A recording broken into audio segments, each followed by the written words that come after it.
Buenas noches, muy buenas noches, bienvenidos, bienvenidos. Un sábado más, aquí estamos y pensaba yo, caramba, vamos a seguir los dominicanos en esta vieja costumbre.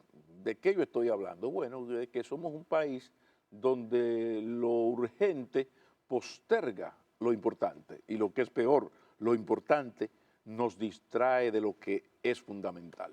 Como dicen los americanos, la economía, estúpido, es la economía.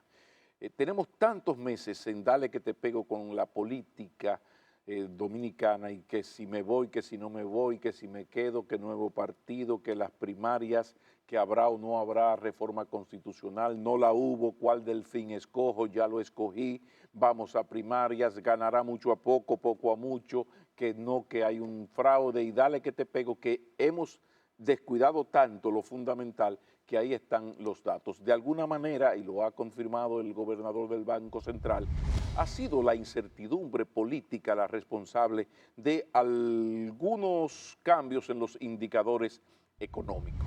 Entonces ya es tiempo de que pensemos un poco más en la economía. Ahora, lo innegable es que con la ya formal salida de Leonel Fernández del Partido de la Liberación Dominicana y este nuevo proyecto, bueno, ¿qué significa esto? Bueno, significa, pienso yo, que lo de la segunda vuelta es casi una decisión inapelable. Es muy, muy difícil que no haya una segunda vuelta. Y si hay una segunda vuelta, significa que aumentan y mucho las posibilidades de un Luis Abinader ganar las elecciones. ¿Por qué? Bueno, porque la situación del PLD se torna ahora más difícil que nunca, porque cuando de tu militancia se va un porcentaje importante, que yo mal calculado hablaba del 20-22%, estamos hablando de que la pérdida es doble, porque cuando se te va el compañero y se convierte en tu adversario, has perdido dos veces. Y a Roberto Salcedo frente a Collado me remito, que gran parte de ese problema pues fue en lo fundamental que quienes se fueron de donde Roberto no se fueron para una tercera opción. Quienes se fueron en ese entonces del equipo de Roberto se fueron para la opción política de su adversario. Y ahí están los resultados. Ahora con el PLD pasa lo mismo, pasa lo mismo. La política vuelve a enrarecerse por toda esta denuncia de irregularidades, de fraude, código fuente. ¿Por qué? Porque bueno, el palo de las primarias ya está dado.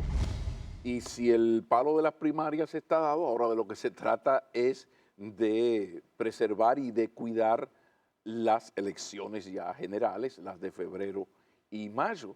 Y en ese sentido, todo lo que ha ocurrido ha sido una alerta, una verdadera alerta para la oposición, que ahora sí que tiene bien claro cuáles cosas debe exigir y cuáles cosas son innegociables para el proceso electoral. Porque el proceso electoral PLDista lo que ha hecho es mostrar al país todas estas irregularidades que no son nuevas, se cambian los nombres, pero es parte de esa mala práctica de la lucha electoral. De repente tenemos entonces el escenario. Es un nuevo escenario donde hay una joya de la corona. ¿Cuál es entonces la joya de la corona? ¿Dónde está la naiboa, el gustativerol, el meollo de toda esta lucha político-electoral? Primero en el PLD y luego en las elecciones generales, si va o no va. Yo estoy hablando de quién, bueno, de Margarita Cedeño. ¿Por qué? Bueno, porque cuántas veces lo vamos a decir. Margarita Cedeño junto a Danilo Medina y Leonel Fernández son los tres políticos que más marcaban dentro del PLD. Y ahora, si quitas a la oposición, quitas a Abinader, pues siguen siendo ellos dos. De repente, ya el presidente en su presidencia tranquilo, aquí tenemos a una Margarita Cedeño que su decisión de que se quede o no se quede, esa decisión puede determinar que haya o no haya una segunda vuelta. Muy atento y atentos todos los que tenemos que ver con la política, con la decisión de la señora que, sin llegar a ser Juan Luis Guerra en la música, sí tiene la llave, y no del corazón, sino de la victoria o de la derrota. ¿Cuál va a ser la decisión? Yo no lo sé, pero sería una decisión sumamente acertada de parte de Leonel Fernández, ahora que ya se fue, formó su partido, el ahora en esta situación apoyar a Margarita Cedeño como candidata de la Fuerza del Pueblo. Pero hablo de ahora, porque se podría presentar un escenario lamentable. ¿Cuál es ese escenario muy lamentable? Bueno, un escenario donde a Leonel Fernández el Tribunal Constitucional le diga: no, señor Fernández, usted no puede ser candidato. Hay un artículo de la Ley de Partidos que lo explica muy bien, según nosotros, el señor Tribunal Constitucional. Usted no puede ir. Si eso ocurriese, sería muy poco elegante para Leonel Fernández y para la propia Margarita, entonces decir: caramba, el Tribunal Constitucional no escuchó mi reclamo. Ven tú, Margarita Cedeño de Fernández. Y si hay una persona que no se le puede hablar de ven tú en este país, fuera Danilo, fuera Leonel, se llama Margarita Cedeño. No porque sea de los cedeños ni de los Lizardos, sino por lo que marcan todas las encuestas. Entonces, ¿qué va a hacer el doctor Leonel Fernández y su Fuerza del Pueblo? ¿Qué va a hacer el presidente Medina y el PLD ahora con Margarita Cedeño, que, como le digo, esta semana fue a su trabajo? Y aquí ese machismo, leninismo perverso que tenemos todos, incluso los que somos muy profeministas, se nos brota porque somos machistas por deformación, pues no quiere ver realidades. Bueno, usted será muy señora esposa de ese señor, pero usted tiene un proyecto político. Margarita Cedeño no es Evita Perón. O sea, Margarita Cedeño es una dirigente político que se ha convertido en un fenómeno de popularidad, pero un fenómeno que se ha mantenido, porque Margarita Cedeño tiene esas preferencias desde noviembre, desde la Galo de noviembre del 2005, que yo siempre digo. Así que lo dejamos de este tamaño, porque fíjense cómo a los dominicanos nos gusta la política, que yo entré un segundito a ambientar la entrevista y miren cuánto me he extendido, porque nosotros los dominicanos somos peloteros y políticos, no todos, pero por lo menos 11 de cada 10. Es decir, que yo me he extendido porque la política atrae y había descuidado lo fundamental. Nosotros nos vamos a la pausa y ahí sí que vamos a lo fundamental. Es la economía, estúpido, es la economía. Tenemos un académico, donde hubiese un académico, doctor en economía, con una experiencia gerencial y académica y una gran responsabilidad que ha asumido tanto en la parte académica como en lo que tiene que ver con el Estado. Él se llama Pedro Silverio, doctor en economía, y es nuestro invitado. Ahora sí, vamos a lo fundamental, es lo fundamental. Los elementos políticos que han estado incidiendo en la economía no están resueltos.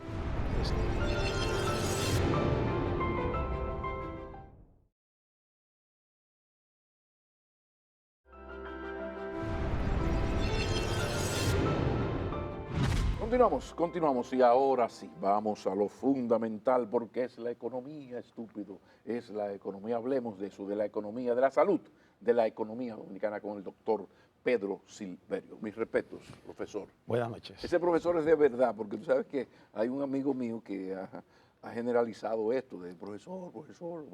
Entonces, no, esto es al maestro profesor. Gracias. De verdad, bienvenido, Pedro Gracias. Silverio. Gracias. La salud de la economía dominicana. ¿Cómo estamos? ¿Qué te parece el informe que ha presentado el gobernador del Banco Central?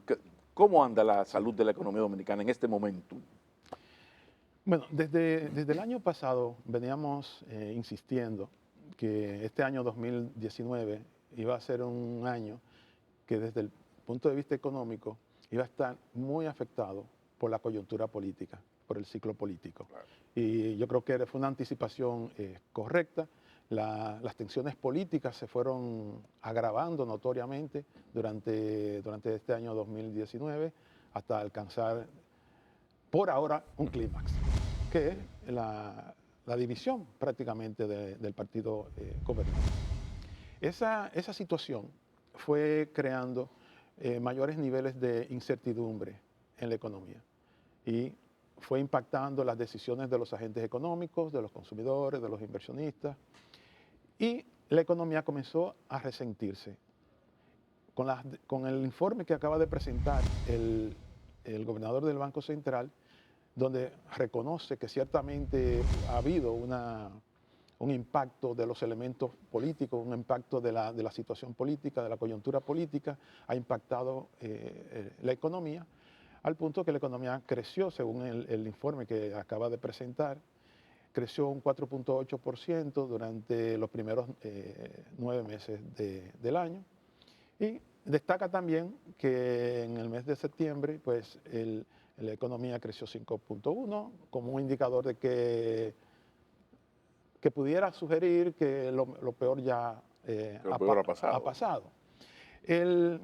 Cuando estamos hablando Lo que es extraño, porque que septiembre mejore no quiere decir nada, porque en septiembre todavía, ahí era que la incertidumbre estaba alta, la tranquilidad vino ni siquiera, en verdad vino aquel domingo que Leonel Fernández se fue del partido y ya las reglas cambiaron. Ya, exactamente, ya desde el 6 de octubre ya comenzaron a surgir nuevas inquietudes en el panorama político por la situación que se estaba dando en el proceso de conteo de los votos por parte de la Junta Central Electoral.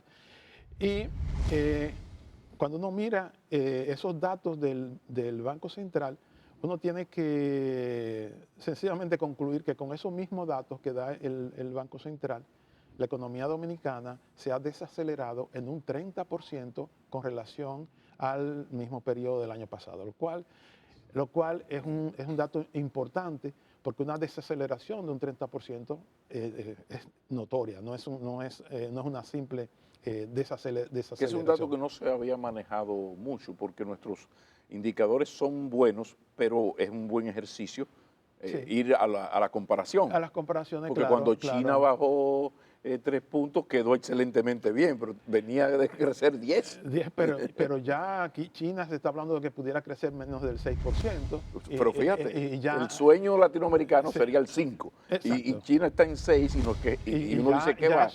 O sea que ese dato que presentas me parece sumamente valioso, hacer la comparación con el pasado. Exactamente. Entonces, uno mira y dice, bueno, la economía ha resuelto todos no la economía, sino los elementos que están incidiendo en la economía, que no son económicos, se han resuelto de manera ya satisfactoria y se espera ya que la economía se comporte de manera regular, normal, en el tiempo, en lo que resta de año y el año venidero. Yo pienso particularmente que los elementos políticos que han estado incidiendo en la economía no están resueltos. Es decir, la división del partido de gobierno plantea también otras interrogantes en el la mayor de ellas, la salida del poder, que desde que hubo una división ya no está asegurada. Y ya no está tan lejos esa posibilidad. No, exactamente. Es una posibilidad muy real que haya una salida del PLD del gobierno el año entrante, un partido que ha gobernado prácticamente en 16 años de los últimos 20 o 20 de los últimos 24. O sea, como quieres mucho. Sí, bajo cualquier métrica es una medida grande. Entonces, cuando se da una situación así, hay elementos conexos, por ejemplo, que tú dices, ¿qué esfuerzo presupuestario va a hacer el gobierno para tratar de hacer que su candidato gane las elecciones? Explícate mejor, que yo soy de Baní, lo nuestro es la poesía y esas cosas. ¿Qué tú quieres decir con eso? Lo que quiero decir es que, profesor, dígame usted. Lo que quiero decir con esto es que normalmente los gobiernos gastan más en los ciclos electorales. Eso es las estadísticas lo y ese gasto obviamente que se refleja en el manejo del presupuesto, porque es parte del presupuesto. Por eso digo que habría que ver hasta qué punto el gobierno va a estar en disposición de utilizar los recursos presupuestarios para apoyar al candidato oficial y tratar de retener el poder Y en en el capacidad, 2020. Pedro Silverio, y en capacidad de hacerlo, porque se recuerda aquella expresión en Nueva York del presidente Fernández Sí, de que dijo o se le zafó sí. aquello de los 40 De los mil cinco, millones sí. para lanzarlos a la economía, para Bueno, favorecer al compañero Danilo Medina. bueno, esa es una parte del problema, porque primero las recaudaciones han estado por debajo de las metas que se han propuesto. El mismo ministro de Hacienda ha dicho que la recaudación ha estado unos 17.000 millones menos que lo que se había planeado. Entonces, cuando tú comparas que el gobierno ha perdido el empuje extra en mantener la recaudación al ritmo de lo planeado, y a eso le agrega una política de gasto público más flexible para apoyar el candidato oficial. No dejes Entonces, el 30, no dejes el 30, el 30% de la disminución bueno, entonces, comparativamente. entonces Es claro, un elemento. claro, entonces sí, una caída del 30% en la actividad económica también tiene un impacto en las propias recaudaciones. Es decir, que parte de ese 30% ya se ha estado reflejando en esos 17.000 millones que dice el ministro de Hacienda que se han dejado de recaudar. Entonces, cuando tú conjugas todo esto y parte de una realidad también, que es que el gobierno ya tiene un déficit fiscal que el sector público debe estar por encima del 4% y algunos estiman que llega a un 5%. Y estos elementos lo que pudieran agravar la situación de déficit fiscal del gobierno. Entonces, estamos hablando de que la economía todavía no ha resuelto el problema de las variables que están afectando su desempeño. Y pudiera ser que los niveles de incertidumbre que todavía están en la economía, los niveles de las expectativas acerca de lo que puede pasar en los próximos meses y el año pasado, son elementos que están todavía latentes y que van a jugar un rol en el proceso económico. En todo esto, ¿qué papel juega el famoso déficit cuasi fiscal? ¿Se ha cumplido con lo pactado para ir No, disminuyéndolo? no, ¿Qué ha pasado no, con no, eso? Porque eso realmente. es como una especie, corrígeme, que el que sabe usted, o sea, una especie como de espada de Damocles que está ahí sobre la economía. Sí. Te estoy acechando, te estoy acechando. Sí, ese es un tema que no está resuelto, que también tiene su impacto.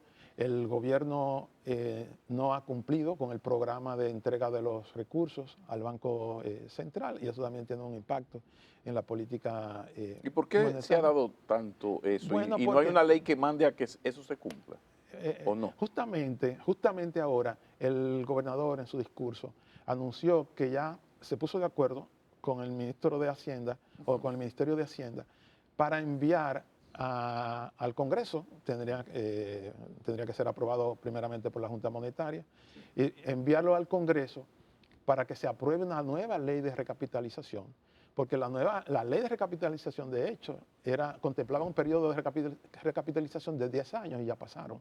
Pero no Entonces, se cumplió, entonces, no se cumplió, la ley no cumplió el a más objetivo. leyes, menos país. Entonces, bueno, Sí, eso de que una aquí, ley nueva para que claro, se cumpla, claro, para que ahora claro, se cumpla lo que no sí, cumplimos en 10 años. sí. Lo que pasa es que, o lo que vamos a decir, lo que ocurrió fue que en esos 10 años que se planteó la recapitalización del Banco Central, no era un periodo ni un programa de recapitalización que era realmente viable desde el punto de vista fiscal, porque imponía una fuerte carga al fisco. En 10 años, cuando estos problemas que han surgido por crisis financiera y surgen los procesos de descapitalización de un banco central, normalmente se toman 20, 30 años para poder ser Lo resueltos. que pasa es que se suponía que venía vía Ley y Estrategia Nacional de Desarrollo un pacto fiscal, sobre todo porque la presión tributaria, así como está, no genera el dinero suficiente. Entonces, para no enfrentarse a los sectores de poder, yo no hago el pacto fiscal, pero al mismo tiempo voy incumpliendo ¿no? y perdiendo la oportunidad porque estos 10 años han sido económicamente muy buenos años para nosotros. Perdiendo la oportunidad de hacer quizás la reforma más importante Ay, sí. durante un periodo donde... Porque ¿cuándo la donde vamos a hacer? Pues tenemos 10 años. Este país, corrígeme, desde el 2005, 2006, oye, me ha ido con su alta y baja, pero Claro, soportó lo de claro. Lehman Brothers y todas estas cosas. Claro, claro.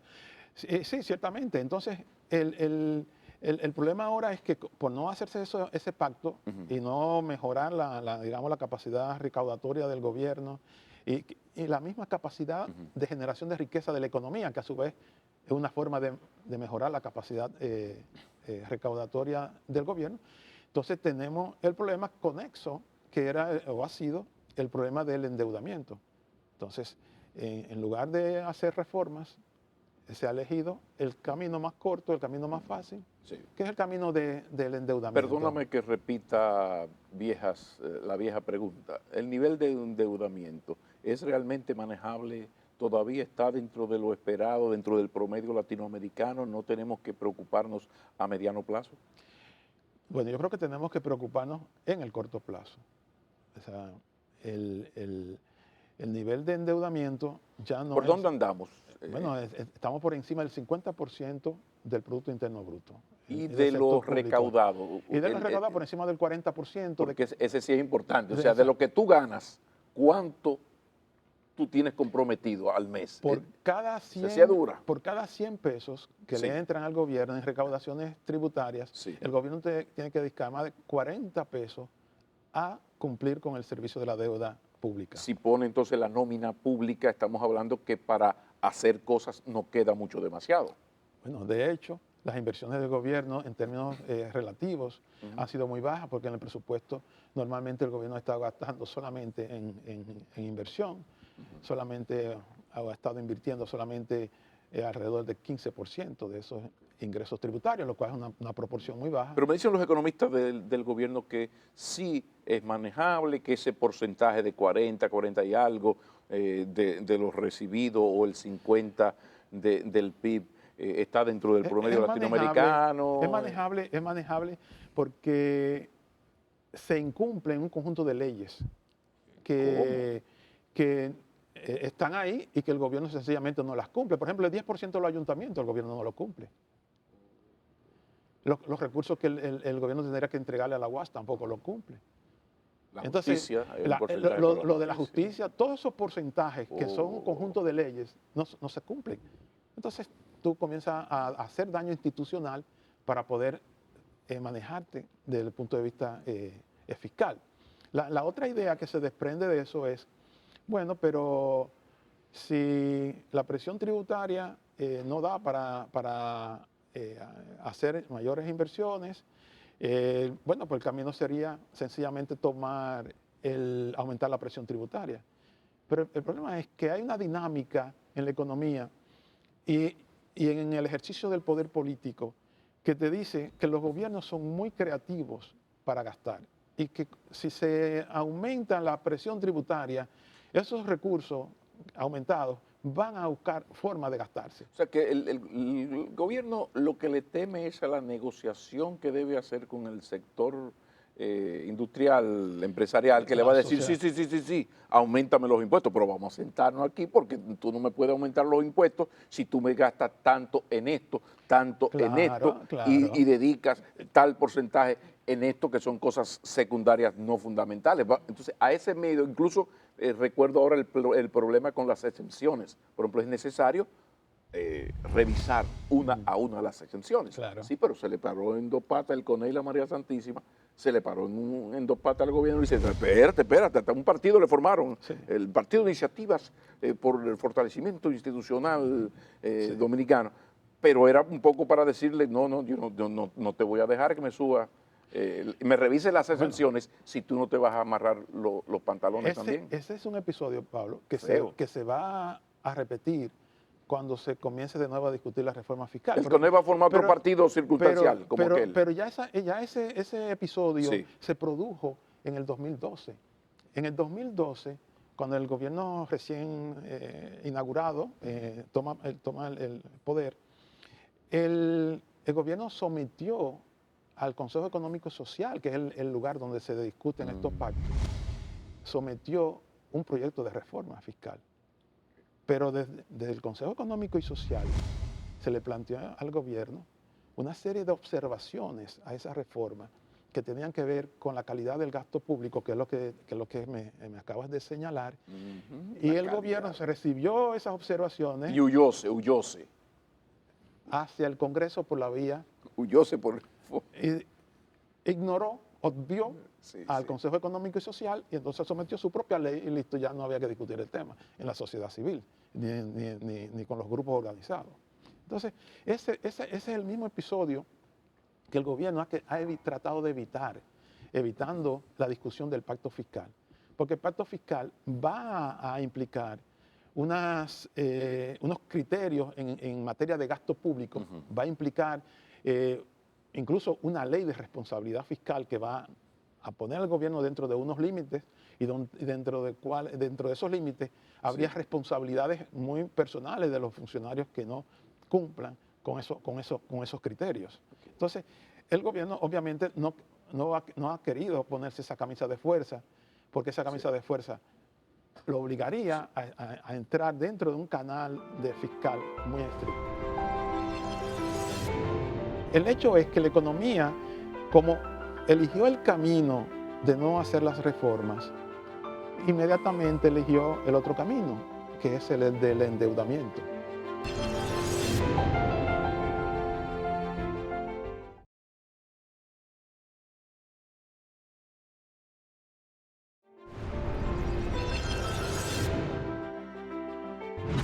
Lo cierto es que uno ha escuchado mucho de todas estas reflexiones, advertencias, de todo esto que estamos Sí. hablando, que la ley de Estrategia Nacional de Desarrollo, el cumplir con los porcentajes para la UAS, todo este tipo Sí. de cosas. Sin embargo, uno ve que hay un incumplimiento, pasan cosas, pero al mismo tiempo el desempeño es positivo. Hay una ralentización en cuanto a lo positivo, que es un Claro. poco el porcentaje, Sí. muy buen dato me ha gustado, lo del 30%, que un poco presenta una realidad, pero lo cierto es que la situación de la economía dominicana, comparativamente con su liga centroamericana, está bien. Entonces, ¿hasta qué punto tendría que romper un poco algo la estabilidad macroeconómica que disfrutamos para que el gobierno reaccione? Porque ahí mismo te dejo la pregunta, tómate el tiempo, que este programa es de nosotros, no hay problema. La capacidad del Estado Dominicano en su área económica para soportar un no imposible, se puede presumir de que podría ocurrir un shock externo. Nosotros dependemos mucho de los Estados Unidos, en guerra con China, ahora hubo medio arreglo, lo del petróleo todavía está ahí, el cambio climático hace que se meta un huracán donde no tiene que meterse. O sea, ¿cómo estamos como sociedad, como economía dominicana, listos o no para enfrentarnos a una cosa Mira, así? lo positivo que yo veo es que la economía dominicana ha estado creciendo muy por encima del promedio de América Latina. De hecho, aunque este año la economía va a crecer alrededor de, según los cálculos del Banco Central, va a crecer alrededor de un 5%. Cuando uno mira los datos de América Latina prácticamente no va a crecer. No va a crecer. Es decir, Por eso es bueno situar la exacto. discusión, es bueno Pues, situar, claro. yo Entonces, siempre digo comparémonos con nuestra liga. claro. O sea, desde ese punto de vista, uno dice, bueno, perfecto, tenemos una economía que está creciendo alrededor de un 5%, cuando otras economías en la región no van a crecer. El tema es que así como nosotros y tú has planteado también correctamente, esas posposiciones de las reformas que se han hecho por circunstancias Que manda una ley, que no, ya no es exactamente, que presión. no es algo que no es algo que tú puedes decir, yo la puedo hacer hoy y mañana. La ley te mandaba incluso un plazo determinado, que ya ha pasado, hace más de 5 años que pasó. El hecho es que la economía, como eligió el camino de no hacer las reformas, inmediatamente eligió el otro camino, que es el del endeudamiento. Y como ha elegido el camino del endeudamiento, con endeudamiento ha sido posible sostener un ritmo de crecimiento de la economía como el que se ha tenido. Es un tema que se discute, pero obviamente con los recursos en forma de deuda que vienen al país, si esos recursos no entraran al país, eso tendría un impacto muy negativo para la economía, de manera que ese crecimiento no se ha hecho sobre una base muy saludable. Ese digamos que es la primera conclusión. Pero además está el hecho de que ese endeudamiento es resultado de un déficit fiscal, que también nos lleva otra vez a la reforma fiscal. O sea, hay un déficit fiscal que genera el endeudamiento. Entonces el déficit fiscal el déficit fiscal del sector público no se ha enfrentado todavía de manera, digamos... Aunque sí se ha disminuido considerablemente. En el 12 andaba por el 8 es que y se ha ido... el 2012 fue un año atípico. Sabemos que fue un año atípico y vemos lo que puede ocurrir con la economía cuando hay un involucramiento político o un interés político de que un candidato sea electo. Y por eso es el gran peligro de que ahora el presidente de la República tenga o el gobierno tenga un interés de elegir por encima de todas las cosas de estas luchas que prácticamente es a ver quién finalmente aniquila.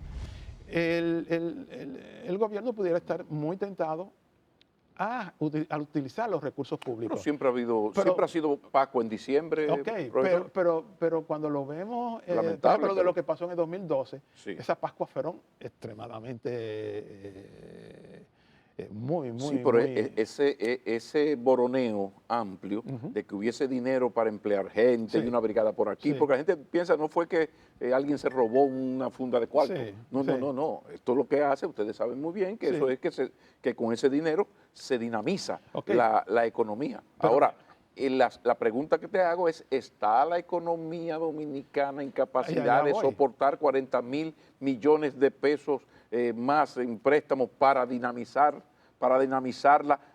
a corto plazo y el mediano plazo esperándonos? Bueno, el problema es que, A ver. primero, tú estás partiendo de un déficit fiscal y por lo tanto la capacidad de expandir el gasto de manera saludable es muy limitada o prácticamente inexistente. Entonces tendría que hacerlo con más endeudamiento. ¿Cuál es el problema que uno mira ahora mismo? Porque la capacidad de resistir, como tú la llamas de esa manera, tiene que ver con el entorno también internacional que tiene la economía dominicana. La vulnerabilidad, ¿Qué pinta, ¿no? sí, Sí. qué pinta ese entorno internacional para un país que tiene sus propios conflictos internos como el nuestro? Si tenemos un entorno internacional donde la propia directora gerente del Fondo Monetario Internacional reconoce que la economía mundial está sincronizada en la desaceleración. Es decir, que una economía, como dice ella, que hace un par de años estaba sincronizada en el crecimiento, ahora está sincronizada en la desaceleración. Lo que pasa es que hasta ahora esa desaceleración en el caso dominicano ha sido relativamente lenta porque todavía seguimos creciendo. Bueno, pero ese ciclo pero- no se está terminando, pero- Pedro Silverio. Ese pero- ciclo que venimos de 2005, 2006, ya nos está llegando la hora de los hornos.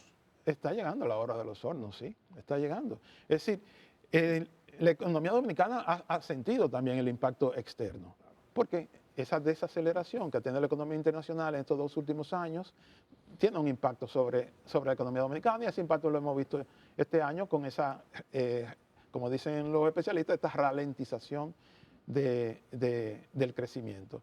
Entonces, si ocurre una recesión, eso podría significar un choque externo de importancia para la República Dominicana. Y un país que esté en las condiciones que estamos nosotros, con estrecheces desde el punto de vista fiscal, con déficit rondando el 5% en el sector público, entonces esa economía no está en la mejor condición para abordar un choque externo en estos momentos. ¿Qué tan importante es lo bien que estamos en reservas internacionales, que hubo hasta un crecimiento, se tiene estipulado que podríamos llegar a 8.000 No, millones en reservas internacionales, la Exacto. economía dominicana tiene Tiene músculo, un buen sí. inventario para enfrentar una situación de un choque que afecte la estabilidad cambiaria.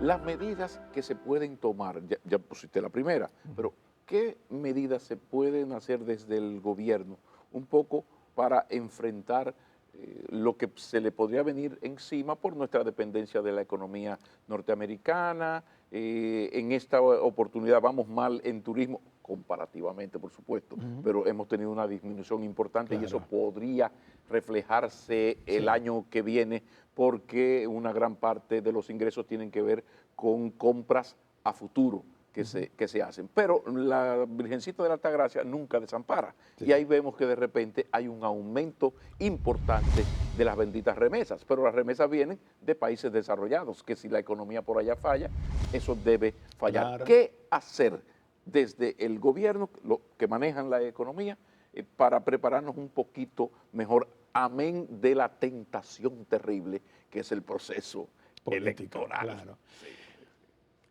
Hay una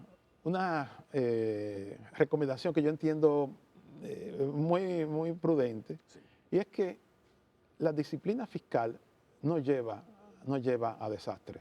Cuando los gobiernos se comportan con una disciplina fiscal, con prudencia fiscal, hay más espacio para poder enfrentar los problemas que pueden surgir de repente o los problemas que pudieran surgir por un choque.